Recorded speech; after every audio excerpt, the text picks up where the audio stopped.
کہ وہ اہل محبت جو کئی کئی پشتوں سے آقا کا میلاد مناتے چلے آ رہے ہیں، واہ واہ سبحان اللہ، ان کی بچوں اور ان کی نسلوں کے ذہنوں کے اندر اس دور میں اگر شکوک و شبہات کی ایسی گرد پیدا ہو جائے تو یہ کم از کم ہمارا فریضہ بنتا ہے کہ آقا کی بارگاہ اقدس کے جھاڑو بردار بن کر ہم اس گرد کو صاف کرنے کی نوکری، سبحان اللہ، ہماری گفتگو کا مقصد فقط اپنی ان نسلوں اور بچوں کے ایمان کو اور عقیدے کو بچانا ہے۔ سبحان اللہ، اس کے صدقے اللہ اوروں پر بھی کرم کر دے تو یہ کوئی بعید از قیاس نہیں ہے۔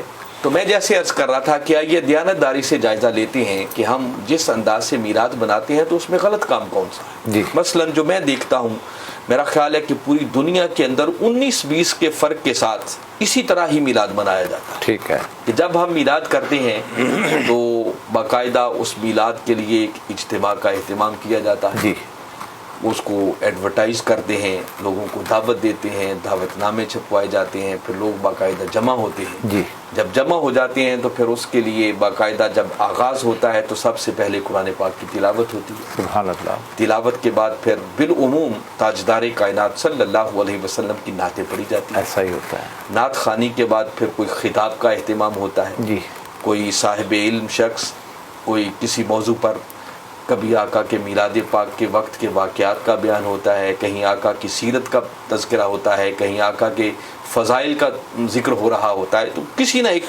ایک سبجیکٹ پر موضوع گفتگو پر ہوتی ہے۔ بات ہو جاتی ہے، پھر خطاب کے بعد بالعموم درود و سلام پڑھا جاتا ہے، جی، درود و سلام کے بعد بالعموم دعا ہوتی ہے، ٹھیک، دعا کے بعد پھر اکثر جگہوں پر سامعین کے لیے کھانے کا لنگر کا اہتمام ہوتا ہے۔ جی، اس کے علاوہ آقا کے میلاد پاک کی خوشی میں لوگ جھنڈیاں لگاتے ہیں، جی، اپنے گھروں کو ڈیکوریٹ کر لیتے ہیں، لائٹنگ کی جاتی ہے۔ جی، یہ سارا کچھ مل جائے تو یہ کملی والے آقا کا میلاد بنتا ہے۔ یہ میلاد بنتا ہے، درست بات، آئیے ان میں سے ایک ایک چیز کا ہم جائزہ لے لیتے ہیں، سبحان اس اللہ، میں غلط بات کون سی ہے۔ جی، دیکھیے سب سے پہلے اگر ہم قرآن پاک کی تلاوت کرتے ہیں جی، میلاد کی محفل کے اندر، تلاوت سے آغاز تو ہو، کیا قرآن پاک کی تلاوت کرنا کوئی ناجائز کام ہے؟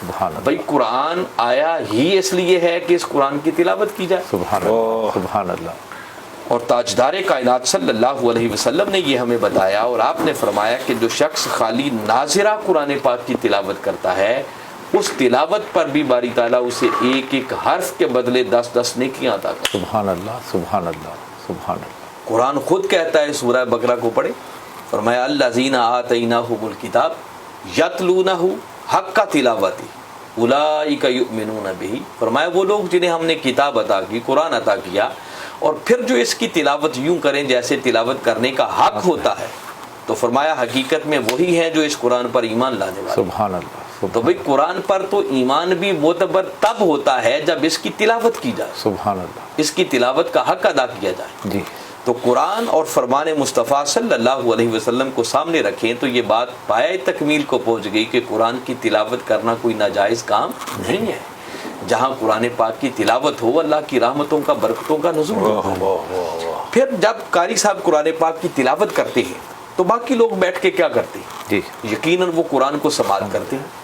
تو کیا قرآن کا سننا کوئی غلط کام ہے؟ سبحان اللہ، بھائی قرآن سننے کی طرف خود قرآن ترغیب دیتا ہے۔ واہ واہ، قرآن سننے والوں کو اللہ نے اپریشیٹ کیا۔ سبحان اللہ، آپ کبھی 7ویں پارے کی پہلی آیت کو پڑھیں، جی، وہاں قرآن سننے والوں کی بات ہے۔ وَإِذَا سَمِعُوا مَا أُنزِلَ إِلَى الرَّسُولِ تَرَىٰ أَعْيُنَهُمْ تَفِيضُ مِنَ الدَّمْعِ، فرمایا میرے محبوب مکرم صلی اللہ علیہ وسلم آپ یہ دیکھتے ہیں کہ جب یہ لوگ اس قرآن کو سنتے ہیں جو ہم نے آپ کی طرف نازل کیا تو فرمایا اس کلام کے سنتے ہی ان کی آنکھوں سے آنسو رما ہو جاتے ہیں۔ سبحان اللہ، سبحان اللہ، تو قرآن سننے والوں کی اپریسیشن ہو رہی ہے۔ سبحان اللہ، کہیں سورہ انفال کو پڑھیں، فرمایا وَإِذَا تُلِيَتْ عَلَيْهِمْ آيَاتُهُ زَادَتْهُمْ ایمانا، فرمایا جب ان لوگوں پر قرآن کی آیات کی تلاوت کی جاتی ہے، ان پر جب تلاوت کی جاتی ہے تو کیا مطلب کہ جب یہ لوگ قرآن کو سنتے ہیں تو فرمایا سنتے ہی ان کا ایمان پہلے سے بھی اور بڑھ جاتا ہے۔ واہ واہ واہ، تو گویا قرآن کی تلاوت سننے سے ایمان میں اضافہ ہوتا ہے، جی،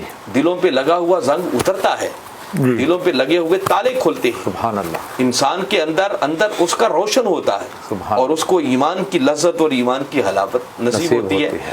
تو پتہ چلا کہ قرآن کی تلاوت کرنا اور قرآن کو سننا کوئی ناجائز کام نہیں ہے، اس پر تو اللہ اور اس کے رسول کا حکم ہے اور ایسے لوگوں کو اپریشیٹ کرتا ہے قرآن بھی اور اللہ کا رسول بھی۔ سبحان اللہ. تو پتہ چلا کہ قرآن کا سننا یا قرآن کا پڑھنا یہ ہرگز کوئی ناجائز عمل نہیں ہے. یہ عین اللہ اور اس کے رسول کا منشا ہے. سبحان اللہ. پھر اس کے بعد ایسی محافل کے اندر نعتیں پڑھی جاتی نعت ہیں. رسول مقبول. تو مجھے بتائیں کیا کملی والے آقا صلی اللہ علیہ وسلم کی نعت پڑھنا کوئی غلط کام ہے؟ اللہ اکبر اللہ اکبر. بلکہ اس نعت کی طرف تو میں بعد میں آتا ہوں. جس تلاوت کی ہم بات کر رہے تھے جی. اگر ایک اینگل سے دیکھیں تو قرآن خود کملی والے آقا کی نعت ہے. سبحان اللہ سبحان اللہ سبحان اللہ. بھئی قرآن آقا کی نعت پڑھنا غلط کیسے ہو سکتا ہے؟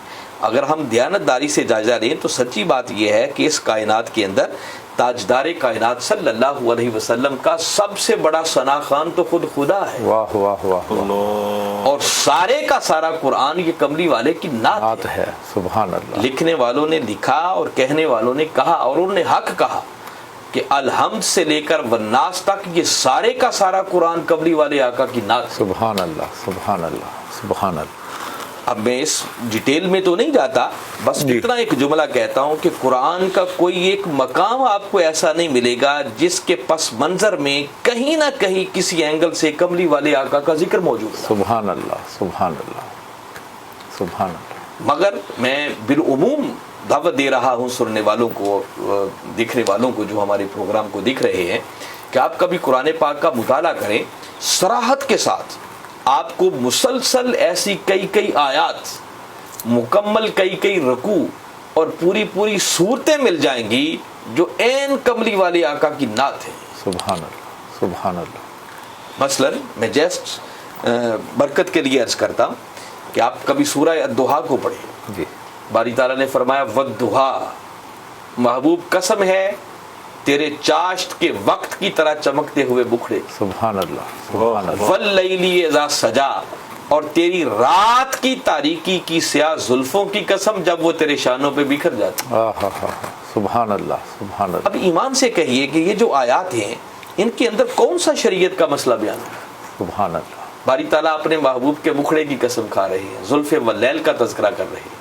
بلکہ اس پوری صورت کو آگے پڑھتے چلے جائیں, آگے یہ قسمیں کھا کر فرمایا ما ودعک ربک وما قلی, محبوب تیرے رب نے نہ تجھے چھوڑا ہے نہ تو اسے ناراض ہوا. واہ واہ. وَلَسَوْفَ يُؤْتِيكَ رَبُّكَ فَتَرْضَىٰ, اللہ تجھے اتنا عطا کرے گا کہ تو اپنے رب سے راضی ہو جائے. واہ واہ.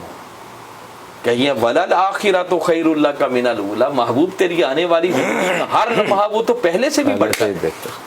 سبحان اللہ. اب دیانتداری سے جائزہ لیں کہ یہ جو میں آیتیں پڑھ رہا ہوں, پھر اس سورت کی اگلی آیات کو بھی سب کو پڑھ لیں. یہ پوری کی پوری سورت کملی والے آقا کی نعت ہی نعت ہے. نعت ہے. آقا کی عظمتوں کا, آقا کی شانوں کا بیان ہو رہا. اس سے اگلی سورت کو پڑھے سورہ علم نشرہ, ساری آقا کی نعت ہے. اور وہ معروف آیت کریمہ میں جسٹ اسی کی طرف متوجہ کرتا ہوں جس میں باری تعالیٰ نے فرمایا وَرَفَعْنَا لَكَ ذِكْرَكَ, محبوب ہم نے تیری خاطر تیرے ذکر کو بلند کر دی. سبحان اللہ. اس سے بڑی نعت اور کیا ہو سکتی؟ سبحان اللہ. سورہ کوثر کو پڑھیں کملی والے کی نعت ہے. سورہ عصر کو پڑھیں آقا کی نعت ہے. سبحان اللہ. سورہ یاسین کو پڑھیں آقا کے سہرے ہیں. سورہ نجم کو پڑھیں آقا کی نعت ہی نعت ہے. اب سورہ نجم کی ابتدائی 18 آیتوں کے اندر باری تعالیٰ نے اپنے محبوب کے سفر معراج کی شکل میں اپنے محبوب کی نعت بیان کی. سبحان اللہ. رانا صاحب بہت خوبصورت انداز میں آقا علیہ السلام کی نعت قرآن مجید سے بیان فرما رہے ہیں. میں صرف اس پر رانا صاحب اگر مجھے تھوڑا سا ٹائم دیں, میں ایک ہی بات اور کرنا چاہ رہا ہوں. آپ کبھی قرآن کو پڑھیں, ایسے مقامات, ایسی آیتیں ملیں گی کہ ترجمہ کرنے کی بھی ضرورت نہیں ہے, دل خود گواہی دیتا ہے کہ اس سے بڑی نعت اور کیا ہو. واہ واہ واہ واہ. آپ کبھی سورہ احزاب کو پڑھیں, باری تعالیٰ نے فرمایا یا ایھا النبی انا ارسلناک شاہدا ومبشرا ونذیرا. سبحان اللہ. وداعیا الی اللہ باذنہ وسراجا منیرا. سبحان اللہ. وبشر المؤمنین بأن لهم من اللہ فضلا کبیرا. سبحان اللہ. اس سے بڑی نعت آقا کی اور کیا ہو. سبحان اللہ. آپ کبھی ان آیات پر غور کریں, آیات کا وزن بھی نہیں ٹوٹنے پاتا. واہ واہ واہ واہ. جیسے ردیف اور قافیے آپس میں مل رہے ہوتے. جی. کس خوبصورت انداز میں باری تعالیٰ نے سبحان نعت لکھی. تو گویا نعت پڑھنا یہ خود سنت خدا ہے. واہ واہ واہ سبحان اللہ. نعت پڑھنا سنت خدا سنت خدا ہے. سبحان اللہ. سبحان خدا نے اس قرآن کی شکل میں اپنے محبوب کی نعت بیان کی ہے, لکھی ہے. سبحان اللہ. اور پھر قرآن پڑھنے پر جو وہ اتنا اپریشیٹ کرتا ہے, اجر عطا کرتا ہے, تو گویا خدا حکم دے رہا ہے کہ اس قرآن کی شکل میں میرے مصطفیٰ کی نعتیں پڑھا کرو. سبحان اللہ. سبحان اللہ. پھر صرف قرآن ہی نہیں ہے بلکہ آگے بھی پڑھیں تو تاریخ کی آپ کتابوں کا مطالعہ کریں. حضور شیخ الاسلام کی ایک کتاب ہے میلاد النبی صلی اللہ علیہ وسلم, بڑی ضخیم کتاب ہے. شاید اس صدی میں اس موضوع پر اس سے ضخیم کتاب نہ ملے. کم و بیش کوئی 1000 صفحات پر ہے ماشاءاللہ. اور اس میں ایک پورے کا پورا باب ہے جو صرف کملی والے آقا کی نعت پر ہے. سبحان اللہ. اور آپ نے ان جملہ صحابہ کرام کے نام اور ان کے کلام 42 کے لگ بھگ صحابہ کرام ایسے ہیں کہ جن کے آپ نے نام بھی اور ان کے کلام بھی اس کتاب میں جمع کیے ہیں, جو تاجدار کائنات صلی اللہ علیہ وسلم کی ظاہری حیات مبارکہ کے اندر نعتیں لکھتے بھی تھے اور نعتیں پڑھتے بھی تھے. 42 صحابہ کرام کی بات حیات ظاہری میں حضور کے سامنے نعتیں پڑھتے لکھتے بھی. سبحان اللہ. سبحان اللہ. سبحان اللہ. جس سے سنت صحابہ ہو گئی کہ نعت پڑھنا اور نعت لکھنا یہ خود سنت صحابہ ہو گئی. سبحان اللہ. اور پھر ایسا بھی ہوتا کہ باقاعدہ محفل سجتی, ممبر لگتا, میرے آقا جلوہ افروز ہوتے اور حضرت حسان بن ثابت ممبر پر چڑھ کر کملی والے آقا کی نعت پڑھتے, یعنی جلسہ منعقد ہو گیا. اور آقا فرماتے کہ حسان آؤ اور ممبر پر چڑھ کر ذرا مجھے میری نعت سنا. واہ واہ واہ واہ. سبحان اور قربان جائیں حضرت حسان کی اس نعت پر. پھر وہ کیا نعت پڑھتے, آقا سامنے جلوہ افروز ہوتے, وہ آقا کے ودھا مکھڑے کو تک بھی رہے ہوتے اور ساتھ عرض کرتے وَأَحْسَنُ مِنْكَ لَمْ تَرَكَتْ وَعِيدُ. اللہ اکبر. اللہ کہ آقا آپ سے بڑھ کر حسین آج تک میری آنکھ نے دیکھا ہی نہیں. سبحان اللہ. سبحان اللہ. وَأَجْمَلُ مِنْكَ لَمْ تَلِدِ النِّسَاءُ. اور آقا آپ جیسا جمیل آج تک کسی ماں نے جانا ہی نہیں. سبحان اللہ. خُلِقْتَ مُبَرَّأً مِنْ كُلِّ عَيْبٍ. اور اللہ نے ہر عیب سے, نقص سے آپ کو اس طرح پاک پیدا فرمایا ہے کَأَنَّكَ قَدْ خُلِقْتَ كَمَا تَشَاءُ, کہ لگتا ہے کہ اللہ نے آپ کو آپ سے پوچھ کر بنایا کہ محبوب تجھے کیسا بنا. سبحان اللہ. سبحان اللہ. صاحبزادہ صاحب حضرت حسان بن ثابت نے تو کمال کر دیا حضور کی محبت میں, اپنی وفاؤں اور اپنی عقیدتوں کا جو نذرانہ پیش کیا. تو رانا صاحب تذکرہ فرما رہے تھے میلاد پاک پہ, اجزائے میلاد کا, کہ اس میں تلاوت ہوتی ہے, نعت ہوتی ہے, پھر خطاب ہوتا ہے, دعا ہوتی ہے. تو نعت پر اور تلاوت قرآن مجید پر بڑی خوبصورت انہوں نے گفتگو فرمائی. آپ خطاب اور اس سے اگلے جو اجزاء ہیں اس کے بارے میں رہنمائی دیں کہ یہ میلاد کے حوالے سے کیا فرمائیں گے آپ. بسم اللہ الرحمن الرحیم. محترم رانا صاحب, میں آپ کا شکریہ ادا کرتا ہوں کہ آپ نے بڑے اہم موضوع کا انتخاب کیا ہے اس ماہ مبارک کی مناسبت سے. یہ ضرورت ہے لوگوں کے ان دنوں میں یہ باتیں جانی, ساری چیزیں, یہ سوالات مختلف ذہنوں میں گردش کرتے ہیں, اشکالات بھی پیدا ہوتے ہیں, دل اور دماغ کے اندر گردش کرتے ہیں, اور بعض اوقات یہ چیزیں زباں زد عام بھی ہو جاتی ہیں. تو اس سے کئی طرح کے سوالات جنم لیتے ہیں. تو میں سمجھتا ہوں کہ ان کا تسلی بخش اور تشفی جواب ہونا بہت ضروری ہے. سبحان اللہ. سبحان اللہ. اب میلاد پاک کے حوالے سے میں سمجھتا ہوں کہ جیسے رانا صاحب نے بڑا خوبصورت تجزیہ کیا ہے جی, کہ میلاد کیا ہے. اس میں فی زمانہ یا آج سے سالوں پہلے بھی اگر آج ہم دیکھیں اور موجودہ میلاد کی شکل بھی دیکھیں تو یہی چند چیزیں ہیں. جلسہ ہے, تلاوت ہے, نعت ہے, درود ہے, سلام ہے, لنگر ہے جی, اس میں لائٹیں ہیں, جھنڈیاں ہیں, چراغاں ہیں, یہ ساری چیزیں میلاد کا حصہ ہیں جی. تو جیسے آپ نے فرمایا کہ تلاوت یہ خود قرآن کا حکم ہے, اور اسی طرح نعت رسول مقبول صلی اللہ تعالیٰ علیہ وآلہ وسلم یہ قرآن کا سب سے اہم ترین سبجیکٹ ہے. حضور علیہ الصلوۃ والسلام کی نعت جی, بلکہ سب سے پہلا ثنا خوان تو خود خدا ہے. سبحان اللہ. سبحان اللہ. اور پھر آقا علیہ الصلوۃ والسلام کے صحابہ کرام نے حضور علیہ الصلوۃ والسلام کی نعت مبارک پڑھی, حضور کی ازواج مطہرات نے آقا علیہ الصلوۃ والسلام کی ثنا خوانی کی, آقا علیہ السلام کی تعریف بیان کی. سبحان اللہ. اور جو سب سے بڑی بات میں یہاں اپنے ناظرین تک پہنچانا چاہتا ہوں کہ صحابہ کرام نے تو یہ عمل کیا, ازواج مطہرات نے کیا, مگر تاجدار کائنات صلی اللہ تعالیٰ علیہ وآلہ وسلم کی موجودگی میں جب یہ عمل ہوا اور اس عمل پر آقا علیہ الصلوۃ والسلام نے خوشی اور مسرت کا اظہار کیا. سبحان اللہ. خود آقا کی سنت بن گئی. سبحان تو یہ حضور کی سنت بن گئی. سبحان اللہ. یعنی آقا علیہ الصلوۃ، دیکھیں نا، ایک آدمی اگر کوئی عقیدت میں آ کر کسی نے تعریف کر ہی دی، آقا علیہ الصلوۃ والسلام بطور نبی اور پیغمبر منع بھی کر سکتے تھے کہ بھائی صرف تعریف ایک اللہ کے لیے ہے، بس میری تعریف کی ضرورت نہیں ہے. الحمدللہ رب العالمین، ساری تعریفیں اللہ کے لیے ہیں، تو میں اپنے رب کی تعریف کرتا ہوں اور تم بیٹھ کر میرے زلفوں کی بات کرتے ہو، میرے حسن و جمال کی بات کرتے ہو، میرے کہتے ہو جی آپ جیسا حسین ہی کوئی نہیں دیکھا. تو یہ ان باتوں کی کیا ضرورت ہے؟ تو یہاں تک بھی ملتا ہے کہ جب حضرت حسان بن ثابت کو آپ حکم دیتے تو ساتھ اللہ کی بارگاہ میں دعا کرتے کہ مولا حسان جب تک میری نعت پڑھ رہا ہے تو جبریل امین علیہ السلام کو ان کی پشت پناہی کے لیے ان کے پیچھے کھڑا کر. سبحان اللہ. جبریل کے ذریعے ان کی مدد فرما. ان کی مدد فرما. سبحان اللہ. تو مقصد یہ ہے کہ آقا علیہ الصلوۃ والسلام اگر یہ اتنا ہی کوئی معاذ اللہ استغفر اللہ مذموم عمل ہوتا تو حضور اسی وقت روک دیتے، سختی سے منع کر دیتے، بھائی یہ آپ کس کام کو لگ گئے، میں تو آپ کو اللہ کی تعریف سکھانے آیا. واہ واہ واہ واہ. لیکن آقا علیہ الصلوۃ والسلام نے روکا، منع نہیں کیا، بلکہ حضور علیہ الصلوۃ والسلام نے ان کی وہ تعریفی کلمات سنے، وہ نعت سنتے اور سن کر ان کے لیے پھر دعا فرماتے کہ باری تعالیٰ حسان بن ثابت کی جبرائیل امین کے ذریعے ان کی مدد فرما.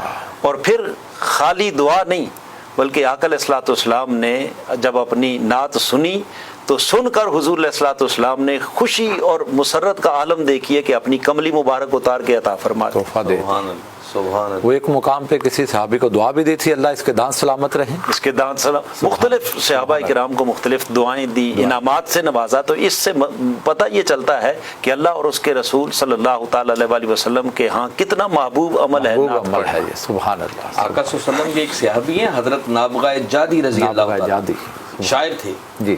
آقا کی نعت لکھی، عرض کرنے لگے آقا نعت لکھی ہے سنانا چاہتا. سبحان اللہ. میرے آقا فرمانے لگے سناؤ. بس نعت پڑھتے پڑھتے کو ایسا خوبصورت شعر پڑھا کہ میرے آقا وہ اپنی نعت کا شعر سن کر اتنا خوش ہوئے کہ آپ نے اپنی کملی مبارک اتار کر زور سے نابغہ جادی کی جھولی میں دے ماری. سبحان اللہ. سبحان اللہ. سبحان اللہ. یعنی آقا کی خوشی اور مسرت، پھر نعت خان کو نوازنا. یہ دیکھیں نا، بعض لوگوں کے ذہنوں میں ایسے سوالات آتے ہیں کہ یہ نعت خانوں پر پیسے پھینکتے ہیں، ان کو دیتے ہیں. جی. میں 100% اس کی تائید بھی نہیں کرتا اور 100% اس کی انکار بھی نہیں کرتا. جی. یہ دیکھنے کی ضرورت ہے کہ کہاں کس کا حال کیا ہے. ٹھیک ہے. یہ جو ہمارے کس کیفیت میں دے رہا ہے، کیا کر رہا ہے. ٹھیک ہے. یہ جو ہمارے نعت خان یا مقررین باقاعدہ پیسے طے کر کے جاتے ہیں کہ بھئی اتنے لینے ہیں، تو میں سمجھتا ہوں اس چیز کی تو حوصلہ شکنی ہونی، مذمت ہونی چاہیے. مذمت ہونی چاہیے. غلط کام ہے. ٹھیک بات. اس کو کاروبار نہیں بنانا چاہیے، بزنس نہیں بنانا چاہیے. ٹھیک بات. حضور علیہ السلام کی نعت کو بیچنا نہیں چاہیے، اس کی قیمت طے نہیں ہونی چاہیے. ٹھیک ہے. باقی اس کے صدقے میں جو ملے خیرات ہے، جو ملے وہ عطا. نعت خانوں کو دینا، یہ پیسے دے دینا تو چیز ہی کوئی نہیں ہے. سب کچھ بھی انسان دے دے تو اس نعت کا حق ادا نہیں ہو سکتا. اور نعت خان کو دینا یہ خود سنت مصطفیٰ صلی اللہ علیہ وسلم. سبحان اللہ. سبحان اللہ. پھر وہ جو پھینکنے والا عمل ہے اچھا نہیں ہے، بظاہر ایسا نہیں لگتا، مگر بسا اوقات کیفیت ایسی ہوتی ہے. اب دیکھیں نا، تاجدار کائنات صلی اللہ علیہ وسلم نے اگر ان کو اپنی چادر مبارک، کملی مبارک دینی ہی تھی تو ایک طریقہ یہ تھا کہ آرام سے دے دے. ٹھیک. آپ نے آرام سے نہیں دی، آپ نے زور سے ان کی جھولی میں پھینکی. سبحان اللہ. یہ زور سے پھینکنا بتا رہا ہے کہ آقا اپنی نعت سن کر ایک وجد کی کیفیت میں جوم اٹھے ہیں. اور جب کیفیت کی وجد کی بن جائے تو پھر احوال بدل جاتے ہیں. احوال بدل جاتے ہیں. صحیح. تو اگر تو اس کیفیت میں اٹھ کر کوئی ایسا عمل کرتا ہے تو یقیناً وہ محمود عمل ہے. بالکل ٹھیک. لیکن اگر دکھاوے کے لیے کوئی کرے کہ میں پیسے دے رہا ہوں، میری ویڈیو بنے اور لوگ دیکھیں، واہ واہ اچھی بات نہیں ہے. یہ تو آقا علیہ الصلوۃ والسلام کی وہ حدیث پاک ہے، انما الاعمال بالنیات، ہر عمل کا دار و مدار نیت پر ہے. تو یہ تو صحابہ کرام کی بات ہو رہی تھی نا، جو حضور کی حیات ظاہری میں نعت پڑھتے اور آقا ان پر کرم کرتے، ان کو دعائیں بھی دیتے اور ان کو انعامات سے بھی نوازتے. اور یہ سلسلہ صرف حضور کی حیات ظاہری تک نہیں ہے. سبحان اللہ. رانا صاحب، آقا علیہ الصلوۃ والسلام کا کرم آپ کے ظاہری وصال کے بعد بھی اپنے نعت خانوں پر اور اپنے ثنا خانوں پر اسی طرح رہا ہے اور آج بھی ہے. سبحان اللہ. امام شرف الدین بوصیری رحمۃ اللہ تعالی علیہ، آپ نے یہ جو قصیدہ بردہ شریف لکھا، جی، اس کا نام ہی قصیدہ بردہ کیوں رکھا؟ کیونکہ بردہ عربی زبان میں چادر کو کہتے ہیں.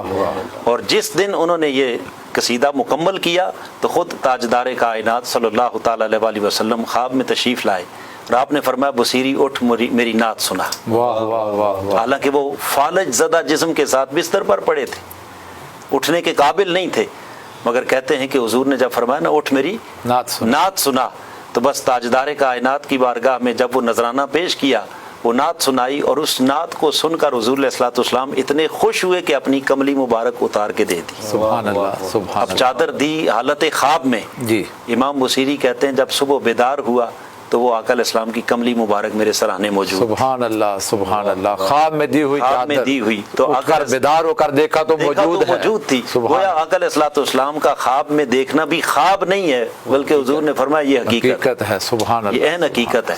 اور اس کملی کی نسبت سے آپ نے اس پورے نعت کا, پورے اس قصیدے کا عنوان ہی رکھ دیا قصیدہ پرداش. سبحان اللہ سبحان اللہ. وہ برکت سے پوری بیماری بھی جاتی, اور اس برکت سے پھر بیماری بھی جاتی رہی. سبحان اللہ. تو وہ برکتیں تو حیات ظاہری میں بھی تھیں اور آج بھی جاری ہیں. سبحان اللہ سبحان اللہ. بلکہ یہاں تک بھی لکھا ہے, یہ جو واقعہ ہے نا امام بصیری رحمۃ اللہ تعالی علیہ کا, اہل سنت کی کتابیں تو بڑی ہی پڑھی ہیں.